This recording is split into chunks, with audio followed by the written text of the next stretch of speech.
যুদ্ধবিরতির আলোচনার মধ্যেও ইউক্রেনে হামলা চালিয়ে যাচ্ছে রাশিয়া। স্থানীয় সময় রোববার রাতভর রুশ বাহিনীর ড্রোন হামলায় আগুন ধরে যায় কিয়েভের বেশ কয়েকটি ভবনে। শিশুসহ আহত হন বেশ কয়েকজন। ইউক্রেন জানায় এদিন রাশিয়া অন্তত শতাধিক ড্রোন ছোড়ে। এর মধ্যে বেশ কয়েকটি প্রতিহত করা হয়েছে বলে দাবি করেছে দেশটির প্রতিরক্ষা মন্ত্রণালয়।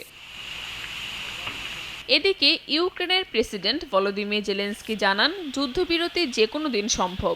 রোববার চেক প্রজাতন্ত্রের রাজধানী প্রাগে এক সম্মেলনে একথা বলেন তিনি। তবে রাশিয়াকে যুদ্ধবিরতিতে সম্মত করতে মস্কোর ওপর চাপ বাড়াতে পশ্চিমা মিত্রদের আহ্বান জানান তিনি। যুক্তরাষ্ট্রের প্রস্তাবিত পূর্ণ যুদ্ধবিরতি উপেক্ষা করার আজ ৫৪তম দিন। আমরা বিশ্বাস করি যুদ্ধবিরতি যে কোনো সময়, এমনকি আজ থেকেই শুরু হতে পারে এবং অন্তত ৩০ দিন স্থায়ী হওয়া উচিত, যাতে কূটনীতি একটি বাস্তব সুযোগ পায়। অন্যদিকে রোববার এক তথ্যচিত্রে রাশিয়ার প্রেসিডেন্ট ভ্লাদিমির পুতিন জানান পশ্চিমা বিশ্ব রাশিয়াকে ভাগ করতে চায়। তারা পারমাণবিক উত্তেজনার উস্কানি দিচ্ছে বলেও দাবি করেন পুতিন, যাতে ভুল করে হলেও রাশিয়া পরমাণু অস্ত্র ব্যবহার করে। তবে তিনি আশ্বস্ত করে বলেন পশ্চিমাদের উস্কে দেয়া পথে হাঁটবে না রাশিয়া।